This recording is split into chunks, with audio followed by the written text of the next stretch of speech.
All back on the third and final preseason game, the important one. I think number 5 will be playing on Saturday night. Detroit Lions come to town.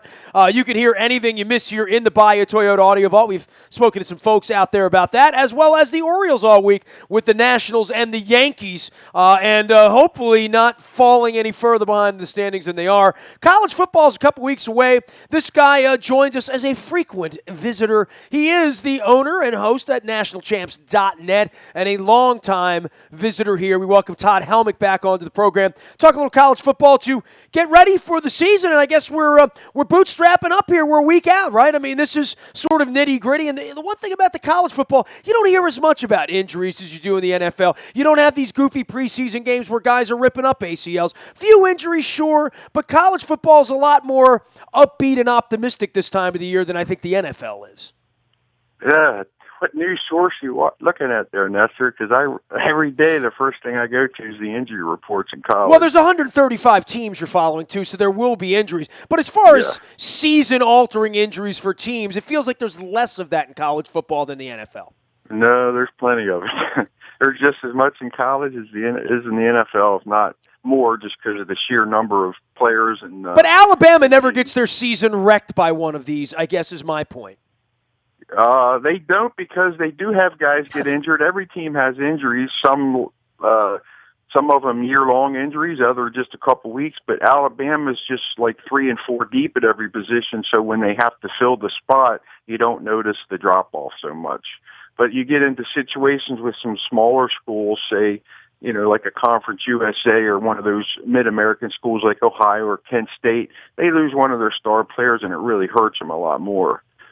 There's no doubt. If Towson had lost Terrence West a couple of years ago, they wouldn't have been Towson, right? Sure.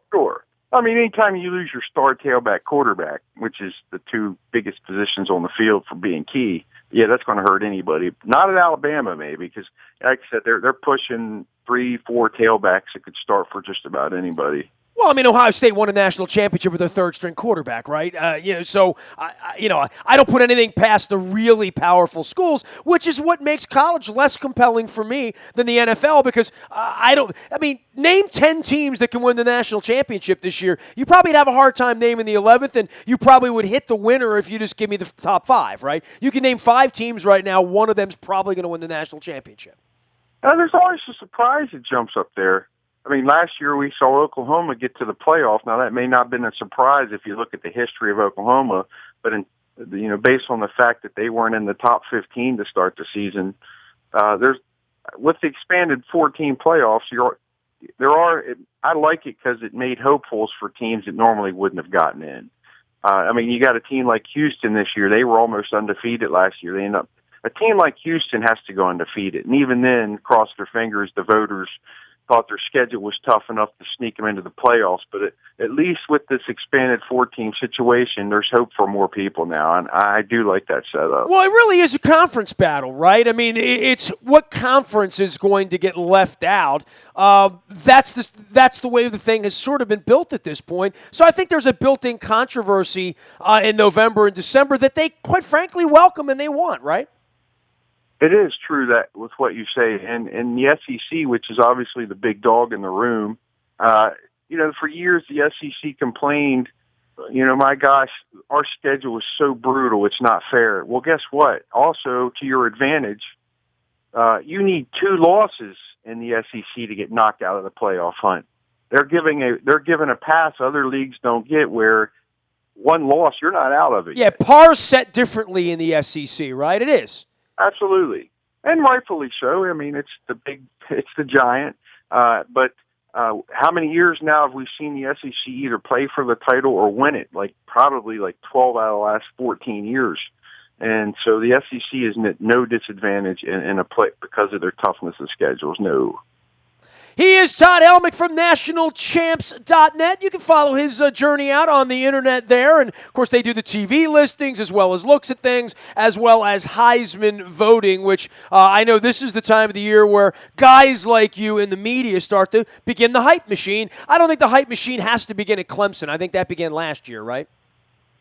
The hype machine begins with Clemson and Alabama at team-wise, but I don't see Alabama with a Heisman guy this year. No one in that projection. But Deshaun Watson, the quarterback at Clemson, he's the Vegas odds-on favorite to win the Heisman this year. And he finished second last year in the Heisman voting, so that's a tough one to argue. There's as much pressure on that kid as there's been on any one kid coming back in college football in a couple of years. I mean, you could say what you want about Cardell Jones, some other guys who had some success the previous year. But, I mean, all eyes are on that kid right now, right? I mean, he's the biggest star in the sport. He's one of the top three, which I'll mention some of the others. But pressure is funny because, pressure is fine in between games. But once the ball snapped, most stars seem to put whatever extraneous pressures, even if it's off the field issues. We watch them push it aside once the ball snapped because all they focus on is actually playing football. But one big thing is about the Heisman. It's more of a team award. Well, let's say it's almost as much of a team award as it is an individual award. You're never going to see a 7-5 teams guy win the Heisman. I don't care if he rushes for 5,000 yards. Your team has to be in the playoff race to have your guy at the front of the discussion, which I find to be odd. But it's always worked that way. But if you look back at the Heisman winners of the past, they're coming from national championship caliber teams. So in Deshaun Watson's favor, he's got a lot of talent surrounding him, and he's going to be in the playoff hunt all year. So that makes him a front runner. I got to say, this is your big three in the Heisman. Big three, way ahead of everyone else. Of course, we just mentioned Deshaun Watson at Clemson. Leonard Fournette, the running back at LSU, the premier running back in the country. But also the next guy in line, Christian McCaffrey out of Stanford. Also a running back, but he's an all-purpose guy. He'll catch it. He'll run it. He'll do his punt returns, kick returns. That's an amazing guy right there. Out of all the guys I just mentioned, I love watching Leonard Fournette run over people and not even break stride. But Christian McCaffrey's a special talent that's good to watch. That is your big three easily of the Heisman race preseason. And all really sort of household names already, and one because of his father, obviously. But, week one, you mentioned the cast of these characters and who these players are. LSU, not only with the floods and the issues they've had, they're going to begin the season up at Lambeau Field against Wisconsin on the 3rd, so you'll get a great look at Forsett there. And Clemson, obviously beginning the season against Auburn as well. Next Saturday, these are the kind of matchups that the Heisman watch begins right on week one, right? You got to step out, you got to win, and you got to play big as an individual player in week one. Absolutely, and we talked some last time we talked. We discussed those week one games. They're very important because they're 9 times out of 10, or almost 100% of the time, they're out of conference matchups, and they're big out of conference matchups. Usually, the big leagues, like whether it's the SEC, even the ACC and Big Ten, their non-conference schedule usually has one heavy hitter, and then the rest are on the lighter side. So you could say Clemson took an SEC game, but it wasn't Vanderbilt, and it's on the road at Auburn. I mean, that's a real game. That's a real win in any season, anytime, anywhere. Same thing with LSU to go on the road and play a Big Ten team in a very hostile environment to begin their season. Yeah, but what you're just saying, Louisiana playing for LSU, playing for the state of Louisiana. How many times in the last 10 years, since Hurricane Katrina, LSU's playing for the state of Louisiana and the locals? But that state's been ravaged by weather and things, but that's a big matchup at Lambeau Field, like you said. Unfortunately, the cold's not going to be a factor this time of year up at Lambeau. That'll be a comfortable day at Lambeau Field. There aren't a whole lot of those. Take advantage of those. It's not so bad when a team from the South heads north in the month of September. But man, I've been on the sidelines in Tallahassee when I've seen Michigan State come down to Florida State in a mid-September game, and it's 110 on the field with the humidity. Dude, those teams up north do not want to come down to the South in September and play those non-conference matchups, man. Well, I'll tell you what. Go ahead. I got to tell you this one real quick. Sure. When I was at Florida State, and I think it was 87 was the year, George Perlis was the head coach at Michigan State. Now, George Perlis was the inventor of the steel curtain defense with the Pittsburgh Steelers all their years. An amazing defense they ran, a 6-1 tilt defense. You couldn't run against it. It was impossible. He came down to play us. That was the year we had Deion Sanders. He changed his shirt 6 times that game. And, of course, his Michigan State team, which went to the Rose Bowl that year, got blown out. But that was my story about teams up north coming south. Well, that's how LSU Kevin Plank invented the that stuff, right? I mean, so you don't have to change your shirt 6 times. That's correct. You needed some wicking materials back in 1987. We are chatting with Todd Helmick from NationalChamps.net. You can check them out. Great TV listings up there, as well as the entire early bird preview. You got depth charts, returning starters, key losses, underclassmen to the NFL, all the impact, all the stories you want up at NationalChamps.net. All right, last thing for you, Todd, as we get ready for this Maryland season. And I know I've talked to a lot of people out in Michigan this week just about the Lions coming here this week, that the Michigan program such a big deal there. Durkin is bringing a part of that here. The jury is still out on all of it, whether they have a quarterback or not. But you have some ties to the new Maryland program, much like you had ties to the old Maryland program, right? I do. I'm based out of Cumberland, Maryland. Yes, there is a part of Maryland west of Frederick, Nestor. I've never been to Cumberland. That's the truth. Well, we It's run true. a program here it's a nonprofit I do called the Queen City Football Foundation. And in short, we help high school football players try to get money for college. The majority of them are Division II kids, but every now and again we sneak some of the better talents into D1. And Maryland has 2 kids from our program. Both came in the same class their second year.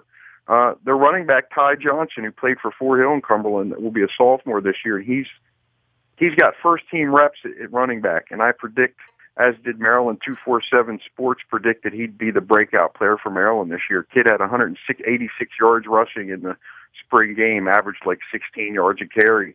But the quarterback is one big muddled mess. There's like 4 of them vying for time. I suspect like last year, you're going to see all 4 of them at some point, even without injury. Caleb Rowe, a senior, Perry Hill's a senior, the 2 returning alternating starters. But another kid from our program, his name's Gage Schaefer from little old Ridgely, West Virginia. An unheralded, unrated quarterback that Randy Edsall took a chance on, has been taking first-team reps. A 6'7" quarterback with a rocket arm. Joe Theismann said he should have been a 5-star rated kid. I don't know if I'd have gone that far, but there he is, just a redshirt freshman pushing for starting duties at Maryland. So 2 kids out of our program pushing for starting running back and quarterback at Maryland. That's a nice asset. Todd, this is a nice early schedule for them to some degree to get on a plane, go down to, as you said, some hot weather, some good weather. They're playing in Miami, playing in Orlando early, against opponents where they can win, they should win. To ramp up and get the team ready to play, this is as good as they can hope for it in September with a new coach and a new system to get acclimated before they have to, go up to State College and play in October, right? Sure. I get a lot of questions from my Terrapin buddies. Can we get 6 wins and, of course, get bowl eligible this year? And I say, well, Howard's a gimme. That's a win. But those next 2, at Florida International and at UCF, those are not easy games. If you recall, UCF isn't far removed from an undefeated season. 2 or 3 years ago, those Florida teams haul in Florida talent, and you go to them on the road there when it's hot. So my answer to my buddy's questions about getting 6 wins, I think Maryland has to go 3-0 to start the season. They're favored in those games to get to that plateau. So those second 2 games down in Florida are really crucial for Maryland's chances this year. I mean, really crucial. They're winnable games, but yet they're also games that slip up and beat you. We recall in the past some of the Maryland teams getting beat by Middle Tennessee, going to Northern Illinois in Friedgen's promising season, one of them. Losing the home opener to Ohio. I remember that too, yes. Well, they used to call them mid-major programs. They're FBS-level schools, but again, they don't call them mid-majors anymore. They've realigned all the political correct names, and I've heard them referred to as the big conferences being the Big 5 BCS. They don't call them BCS anymore, but the 5 playoff conferences. The rest, I guess, would be considered non-playoff conferences. Probably. Which makes no sense because they are eligible for the playoffs, but their odds of getting there are slim.